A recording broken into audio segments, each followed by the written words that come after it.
teenager and in my country of origin, because of the Islamic government, as a girl, I wasn't allowed to go in the water. So even when I went to beach, even though I was excited, I was standing right beside the beach in Caspian Sea. It was beautiful, but I couldn't go in the water just because I was a girl. And that's why I always didn't like being a girl, because it just felt that it was unfair that boys can have fun, but girls couldn't have fun. When I said that, my daughter said something to me that really changed my life. She said to me, "That's sad, Mom. That meant you never loved yourself." Those words hit the chord with me. I finally realized what is blocking my success, what is happening to me. And that was because I didn't love myself enough. And that was my mindset. I thought because who I was, where I was born, that's life, and that was unfair, way unfair. And it's just only after realization and then working on myself to fall in love with me again, and just giving myself nurture, and finally realizing who I want to be, what I want to do, what is the reason behind my goal settings. These were my mindset, and that really helped me to break that ceiling glass and really skyrocket my success and my wealth. So if you want to know more about mindset, please watch my YouTube channel, which is called Wealth Coaching with Helly Singh. Our first episode is dedicated to mindset. And I had a great interview with a very good expert, internationally known, and she's going to share with you what it takes about mindset and how it's affecting our wealth creation. Because mindset is just a state of mind. Whether you see yourself as a rich person or poor, or you are lucky or unlucky, or whatever you see yourself and you tell yourself, that's all your mindset. And you can just change it like that. The epiphany can happen right at any moment to anyone. All you need to do is just sit there, relax, and watch the episode. Welcome to another golf tip, brought to you by Top Tracer, your personal golf coach, helping you hit it straight down the middle.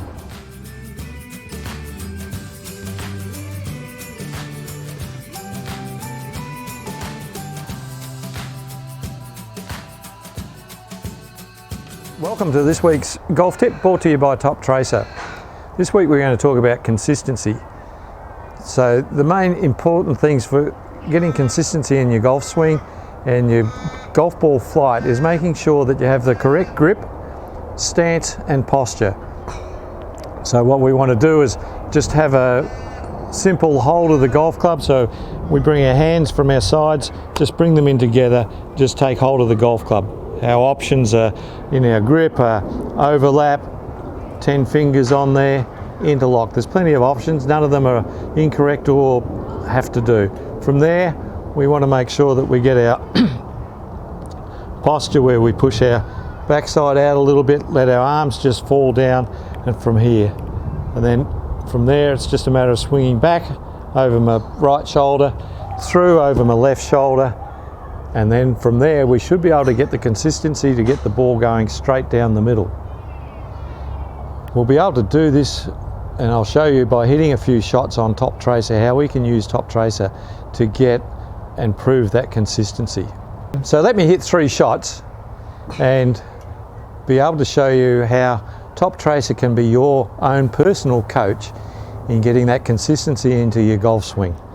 So here we go, nice posture, set up, swing back, swing through and finish balanced. From there we'll be able to get that consistency.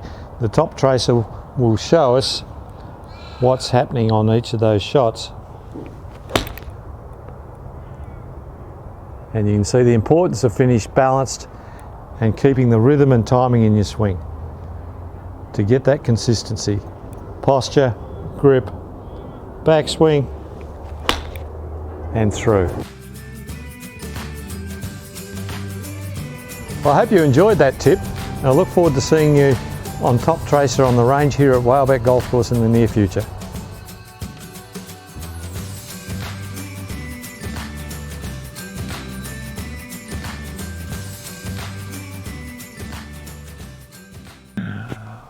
Well, I hope you enjoyed that little bit of a difference there when we popped out to Wellback Golf Course and caught up with Peter Hopkins. I really enjoyed the bit of a golf tip he gave in that. But before that was Helia Singh, and you got her with mindset. Mindset to me is so important. We talk about it a lot, especially having a poor mindset or a rich mindset. Where, you know, when you have a rich mindset, you always look for those golden nuggets. When you have a poor mindset, you always look for things that can go wrong. So true. It's interesting because we hear some people, even on that mindset, talk about Facebook, the good things about Facebook and the bad things about Facebook. But we're fortunate that Ivor Koenig popped in. He was up in the studio lounge, and we turned the cameras on him. I think that people realize when they come and visit us and there's an interesting topic, the cameras get switched on. Let's have a look at Ivor. He's from Digiflex. He is a Facebook expert, and I think on this one he gives some really great advice talking about Facebook for business. What I'd like to talk to you today is a few business tips with your Facebook page. One being the importance of your image. Now, a lot of companies have the logo as in that section. I would prefer if you have your personal picture. If you're a business like an accountancy firm or a lawyer's firm or delivering a high quality service, you should probably get a professional headshot with a suit and tie at least. If you're more in the gym environment or you're selling supplements, or maybe you have a business where it's more of a personal one-on-one, potentially tone your dress down slightly. But it's always better to have that high quality image there that gives them the line of trust. So when they come actually see you, they know who you are. You don't want to have a professional service with offering a high ticket service along with you in a t-shirt on the beach. It just doesn't work out. People want to see a professional. They will research you no matter what you think they do. They will pull up your name, they will check you out. Social proof. That goes to your standard images within your Facebook page. We all love those one nights out and another party where the ties around your head and so on. Strip out all the images that is not relevant to your business and keep it business specific. Take social proof with clients. If you can, add them in. Anything relevant to your avatar, put that on your page. Anything else, keep it out. And also keep your personal profile clean, because people will go to your business profile, then they'll jump over to your personal profile. And if 1 minute you're in a suit and tie, and the next minute you're on a beach in Bali with 25,000 people having a party, it's probably not going to convert very well. The other thing is the about section of your page. And it's very important that you go through that section. If you don't know where it is, it's on the left-hand side on your page, about 2/3 of the way down. Go in there, update all your links to your websites. If you've got LinkedIn, make sure it all links across to your other pages, your other forums. Test it out, because people will, like I said, go and search those forums. They will figure out where you are, because sometimes, even though you've got a business Facebook page, the majority of your people are on LinkedIn. They will be on LinkedIn, they will go from LinkedIn back to Facebook. So it all needs to be nice and clean and driven towards your avatar. Also within your about section, make it about how you're going to help the people. What you can give them, some results, some testimonials if you can, or what you can do for them. It's great saying how good you are and all your qualifications and what you've done, but unless you can give them some social proof on how you can help them better their business, probably not going to convert to a lead. That whole about section is very important. Your mobile number needs to be in there. Like I said, your email address, your website, your LinkedIn details, everything that is about you that gives them an opportunity to go to the next level, to figure out that you are a fit for them. So that is a little tip for you. Go in there tonight, spend an hour, putting some new images out, remove some of the old images, put them somewhere else. They're great to have. And I shall see you soon. Hi and welcome back. Well, we hope you enjoyed. We're having a bit of a giggle because poor old Ivor came into, and he was up in the lounge, wasn't he? And he started talking about Facebook, and of course, well, anyone that knows us, we couldn't resist. We sat him at the desk and turned the camera right on him. He did brilliantly, I thought. I thought you gave some great advice there. The thing with Facebook, things change all the time. So it's really important to keep up to date what you can and what you can't. When you go to Facebook jail, you know, that type of things. I know. He's certainly a guy worth getting in touch with. Talking about keeping upskilled, I caught up with Franco Prio. He popped in, another victim. he was downstairs in our lounge downstairs, and he started talking about how he got into training and how important training has been for sustaining his business and to grow his business. We know ourselves that we have to keep on training. We have to keep on listening. It's continuous. Once you start with this process of coaching, you never stop. No, and I suppose there's a lot of business owners that sometimes wonder about the value of training, and that's why we turn the cameras onto Franco. I think it's definitely worth listening to this little interview we had with him. Come back. Look, we're talking to Franco from A Fresh Air Carpet Cleaning, probably one of the most successful carpet cleaning companies here in Western Australia, and you run the Carpet Cleaning Association, another gentleman there as well. Oh, it's not just me, there's actually a committee there of 6 different people. I've taken a bit of a step back, I'm just their training and technical officer now. Oh. So we've got Graham Yep. from Expert Carpet Cleaning, who's the president, Yep. and we have Kim, who is our basically our secretary, who is the one who co-founded with me as well, he's now taken that role there, and then obviously we've got the treasurers and all the other positions we need for a general committee. So You were one of the people that originally set it up when you came Absolutely, up. You yeah. came up with the concept. yeah, Why? Someone would say, Why? Franco, you're a carpet cleaner. Why are you making something that helps other people be successful? because there was such a cowboy industry, and that was a problem. There was no professionalism. Now, when I started, it was a case of you just grab a machine, off you go, no training, no nothing, no knowledge. I had zero knowledge. Now, I remember I was in the industry for 6 years, and I just got to the point where I was like, do I want to be doing this? I'm just feeling, like a knuckle dragger, because I couldn't really, there was no internet back in those days, mind you, and there was no training. And then all of a sudden, this training company popped up, and they were coming to Perth. So I was at that tipping point of either getting out of the industry and doing something else altogether, or professionalising somehow. So I went to the training program, went, oh my God, what have I been doing? That's right. Yeah. So anyway, after that, it was I started to understand what I was doing and realise why things were either not going right or going particularly right in different situations. So knowledge is power. That's the biggest and most foremost thing.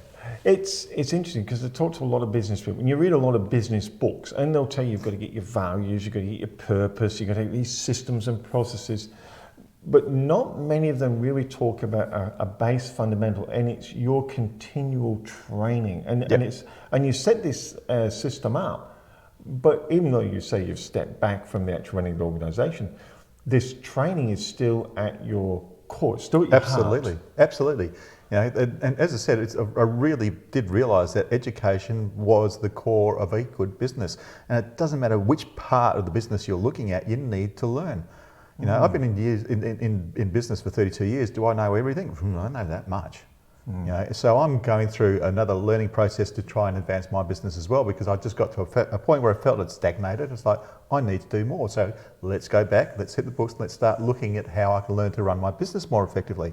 I've got the knowledge up and continue training on the technical side of my business, but I still need to know how to make the best of the business itself as well. So when people if someone's setting into business today, it doesn't matter if it's carpet cleaning or whatever, is your recommendation is to have a look at different bits and then have some form of mental attitude that I must continue upskilling in these areas? Absolutely. How do you manage it in amongst running a busy business though? You find time, you make time, prioritise. You set time aside. I mean, for me, today's a Monday, and this is the day I actually don't go on the road. I am basically in my office and looking at all sorts of different bits and pieces, trying to better the business itself. The educational side of the things, well, hey, there's reading materials you can read in your own spare time. Okay, so that can be any day of the week. But I set aside a day a week to work on my business rather than being in it all the time, which makes it too difficult because you're trying to satisfy customers' needs rather than your own. Yeah, it's interesting. What would you say to someone that challenges that and say, well, Franco, I can't take a day off because, then I'm not earning any money? If you want to advance, to get further, you've got to take or make some sort of commitment and a sacrifice somewhere. Okay, now I could still be working every single Monday like I used to do. And then all that's happening is that I'm staying at that level. I can't progress any further. Okay, so how can I get to the point where I can get a tipping point to put another person on? Well, I've got to learn new things. Okay, so I mean for carpet cleaning in particular, to put another person on is actually a major step in the actual cost. I was just comparing costs with a person who started up cleaning 3 years ago now. They paid $3,000 for all their gear to set up a cleaning business, okay, as a basics. For me, as an absolute basics, and this is not even including a vehicle, it's $15,000 just to get the basics. And you need a vehicle. Yeah, okay. Now, my vehicle, I've got 3 of them, and they range between $90,000 to $150,000 to put on the road. Okay, so it's a fairly big impulse. It's not money you can just pull out of the hat. No. Okay, so to put someone else on in carpet cleaning terms and to go through the training and all the rest of it, it takes some form of money, whether it be a loan or a cash. You know, it's an expensive proposition, so it's a big step. So I really need to increase my business quite dramatically to be able to afford to put the second person or third person on. One thing I'm picking up there, Franco, you actually know your numbers. I've seen a few business people, they go to expand, and first thing you're saying, well, why do you want to? But I suppose the second question is, what is your cash position to expand? And it sounds to me like you're looking at expanding, but you're taking that step and go, okay, what you seem to know your numbers of what it will cost you to expand and then be able to reverse engineer? Yeah, it's a reverse engineer. That's the exact right terrain for me. You've got to look through where you want to be and come back from that point and work out the steps along the way of how you're going to get there. Because without knowing that, you can't set yourself any sort of points of reference or goals, mini goals, if you want to put it that way. You've got to know how to get there rather than what the final destination is. I mean, I can tell you, well, you know, I'm going to drive to Sydney. I could end up in Darwin if I don't know the way to go. I've got to have some sort of roadmap to get there. Yeah, and what vehicle and what fuel and... Yeah, I ain't going to walk there. not from Perth in Western Australia. No, 5,000 k's. I think I'd wear 1 or 2 pair of shoes out. Do you think this how? I mean, because you've got Carl. I mean, you've got 3 vehicles. You've got Carl. Is this how you've always done your? You've looked at the strategy and then analysed the risks of that strategy to help you formulate a plan. Well, what it is that if the first and foremost thing was to, like you said, going back to knowing your numbers. Okay, to see if there is room to be able to do what you want to do or scope within what you're doing. And if you can't, well, then you've got to work a way around to get to that system. Yes. So yeah, knowing the numbers is the biggest thing straight up to understand your books and how they're working for and against you. Okay, because let's face it, you know, being in business can be a rather expensive proposition. Can't it? Yes, yeah, just to run your day to day. Yeah, it's not. And that's what a lot of people don't understand. That, you know, and especially when people who are in trade situations, you know, a lot of them are buying themselves a job, not a business. You know, they're really surviving, you know, hand to mouth and not thinking about the fact that, well, you know, in 5 years' time, I might need to replace that machinery or that vehicle, or, you know, we've got to do other bits and pieces along the way. Things change. And replace ourselves. We kind of wear out. Yeah, unfortunately. don't remind me. But I suppose that it is that looking. I suppose when someone looks, and tradespeople, we do wear out. I mean, I'm a ex-trader, and your bonds, and you're kneeling down, and you're doing physical activity. But I suppose people look at it and say, so what motivates? I mean, looking at a business owner like yourself who's already successful, what's motivating you to even consider the next level? So as people are trying to get inside your head and go, I want to go, I wonder why you want to. Look, I made a conscious decision for a lot of years to just sit back and be on my own, do my own thing in my own time. But at the end of the day, what does that give me? You know, when I come to the end of my working career, I have some equipment to sell off. I don't have anything else. There's no goodwill involved. Okay, goodwill means nothing in our industry. Yeah. So it's either have some equipment to sell or have a business to sell that I could actually get something back from that I've put into over the years. So it's also really a case about trying to work smarter, not harder. Okay. Once again, I've got another 10 years to go before I've got to retire. Yeah. And so 10 years, it's going to hurt. To do that on my own, it's going to really hurt. So that's why I thought, well, you know, bring someone else into the business as well.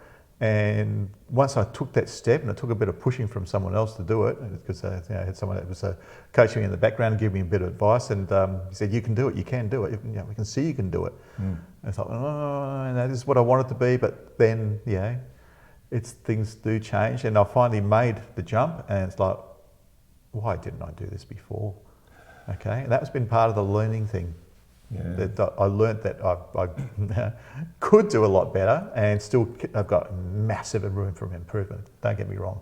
The interesting thing, there's two things there that I pick up on. One is having that mentorship and that coaching you've got in the background. Somebody who actually cares about you and supports you. I think that's really important. But one thing I did pick up when you were just talking then, it was when you looked at the exit strategy, when you asked yourself that what's at the end of it? Yeah. That's a powerful question for someone to ask themselves. Yeah, because like I said, I want to make sure that if I've put how many years into this? It's 32 years so far this year. Yes. Okay, and I'd like to have something to show for that. There's even just the legacy, if you want to, my own pride to say, well, look, this is what I've managed to achieve, rather than just fade away into the background. I guess through the Carpet Cleaning Association, I've left a bit of a mark there. But that's not just me. This is something that would be intrinsically personal to me and what I've managed to do for myself. So I take a bit of pride in myself, and that's the ultimate goal, I guess, and the motivation for it. The other thing I picked out, I'm conscious of your time, Franco, is that you've asked that really powerful question, but you made a comment and you said when you made the leap, you wished you'd done it earlier. Yeah. Does that mean you'd wished you'd asked the question early? You think you'd had someone right at the very beginning? Would you advise people, hey, ask this question early as possible? Oh, absolutely. If you're going for a business yourself, you've got to question why you're going into business. And to have some sort of real game plan. I mean, I've seen so many people come and go because they've not got any plan whatsoever. I had one guy that did some training with me about a year ago, and he's just pulled out of the industry 2-3 weeks ago, sold all his gear off, and he's now gone. He couldn't survive. He didn't have the right mentality to be in business, unfortunately, and that's really a shame. He was a lovely guy. Yep. He really wanted to do well. He really wanted to do right, but he'd stuck his mind into this slot, which was completely unsuitable, and couldn't allow him to expand. Right. And he didn't seem to be able to learn from someone as myself and several other people, trying to guide him along the way, because he had this preconceived notion about pricing in his particular case. Yeah. That he saw all these other people at a ridiculous cheap price, and because he was starting out, well, I've got to match them. No, you don't. No, you don't. You're only as good, or you're going to get as much as you think you're worth. So if you think you're worth nothing, you'll get nothing. If you think you're worth something, you'll get what you think you're worth. I think that's a great piece of advice. Franco Priaulx, Fresh Air Carpet Cleaning, thank you so much. No worries, thank you, Michael. Well, there we are, Franco Priaulx. What really impressed me about Franco Hayes is honesty there, for one. When he said he almost went out and quit his business until he discovered training and gave him new vigoration. And he went out there and helped co-found the Carpet Cleaning Association. But his attitude to training and continual training was really impressive. But it's good for us to hear as well, doing the training all the time, that it's definitely having an effect on the person and on their business. Yeah, absolutely fantastic. Hey, if you want to ask any of our guests so far any questions, all their email details down below, or up above, wherever they are, whichever platform you're watching this on, because we are on Facebook, YouTube and Instagram TV. Be feel to send them their questions. They'd love to answer anything you want to know. Now, coming up next, it's Andrew Ford from Ford and Doonan fame, right here in Western Australia. Well, when I've met Andrew the first time, I was astonished in how you ask him a question and the information was just there. I was so impressed, and I kept contact with Andrew for a long time now, and I'm just still amazed every time I speak to him, the information that he gives. I was really lucky for him to come in and actually get to do a one-on-one interview, and this is part one. It got so good we actually so we split. So part two is next week. This is part one. We asked him about growing a business, and oh my goodness, some of the information he came out with. Yeah. Like I said, you can learn every time you speak to Andrew, you'll learn something. So Ford and Doonan, just so you know, been in business 35 years, continuing to grow, continuing to expand. Andrew and Kyle really do know their stuff. And keep on innovating.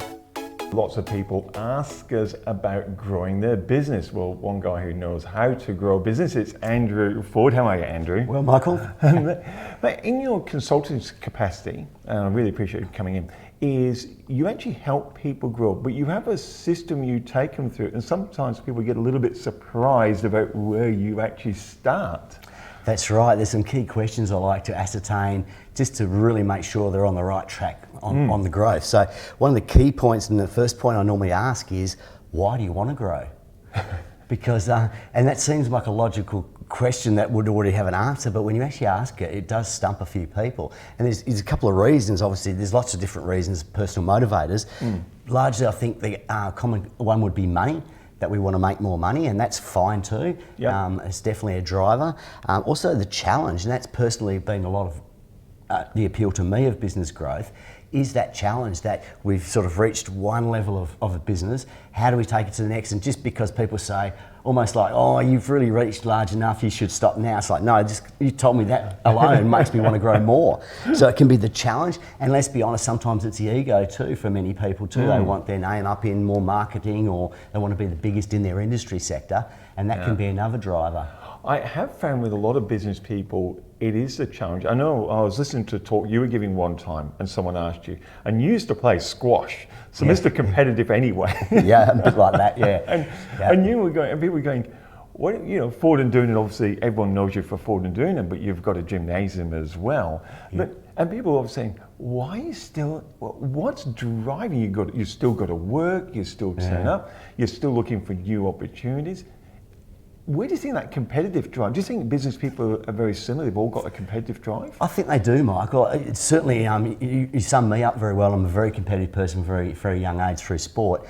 And I do like to be the top of the game. And that challenge is a big part of it for me. And that competitiveness and the challenge sort of come hand in hand to me. But I think you'd find most business people who've taken their business to the next level would have that competitive streak in them.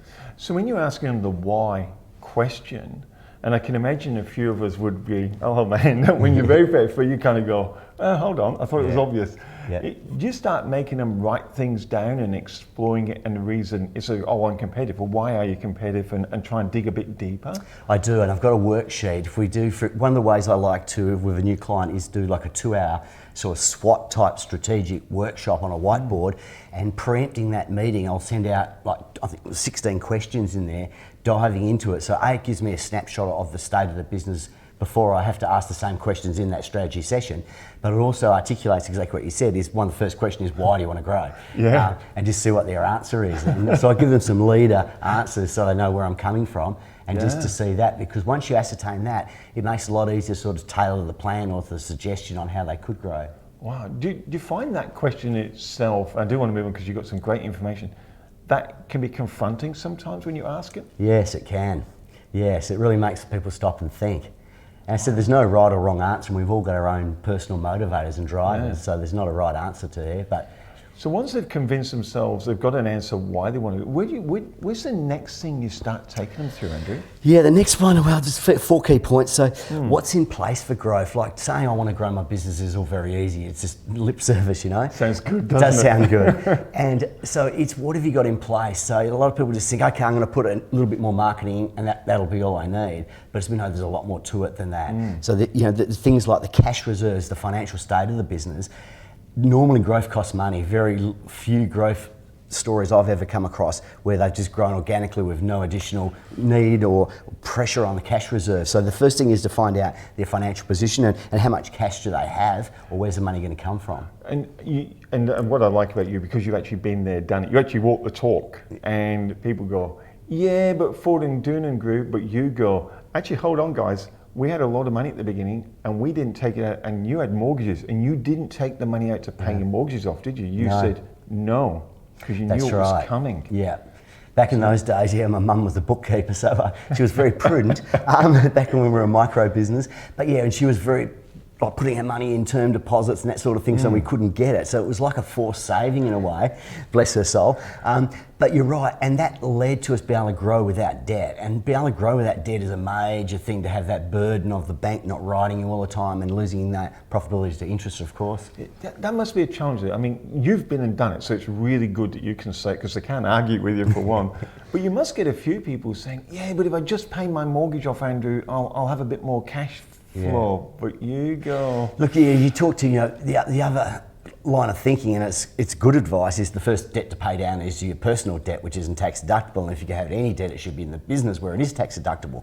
And that is very true, and it's a great way to think of things, but also it can put a lot of financial pressure on the business when you're already stretched out, and maybe go to the bank and extend your overdraft in order to fund this growth, and it doesn't go quite as well or as quickly as planned. Suddenly you've got a lot of additional pressures, where if you left the money in there, yes, the mortgage might still be there, but hopefully the money you're going to make by the growth will outweigh that small...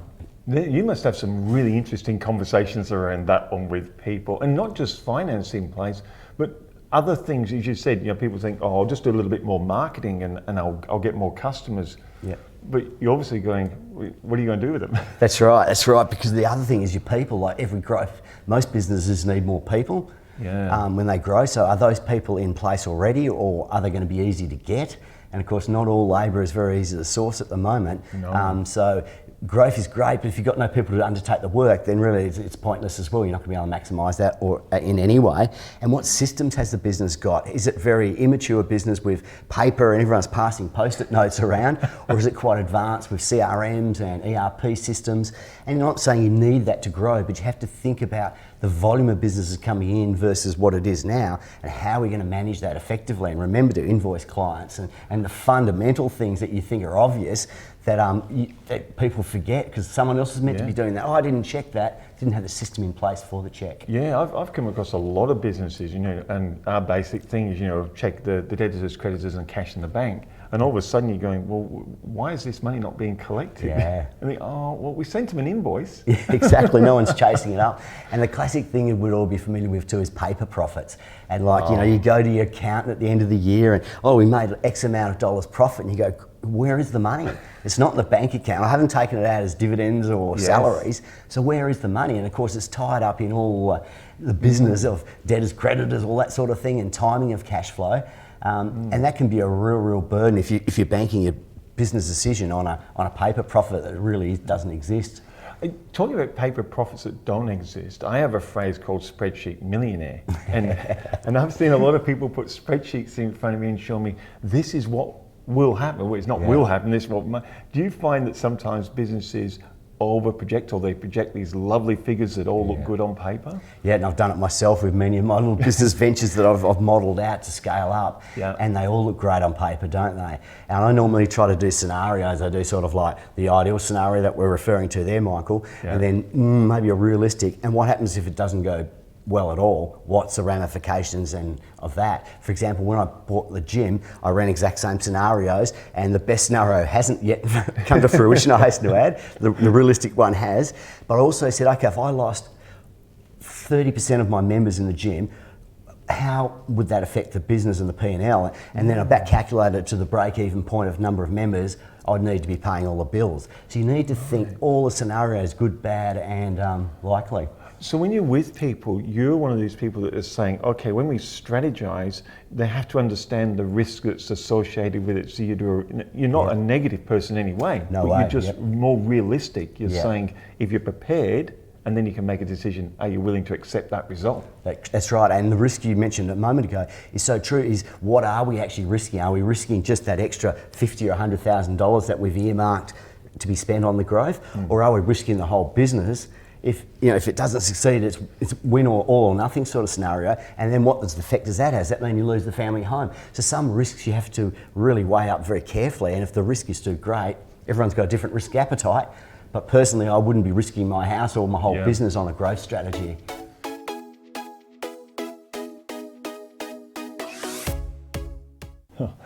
Wow, what a great interview that was with Andrew Ford. Part 2 is next week, so make sure that if you're on Facebook, make sure you like us so you can follow us on Facebook, YouTube. Make sure you like and subscribe and share, guys, and same on Instagram. They know all the drills, don't they?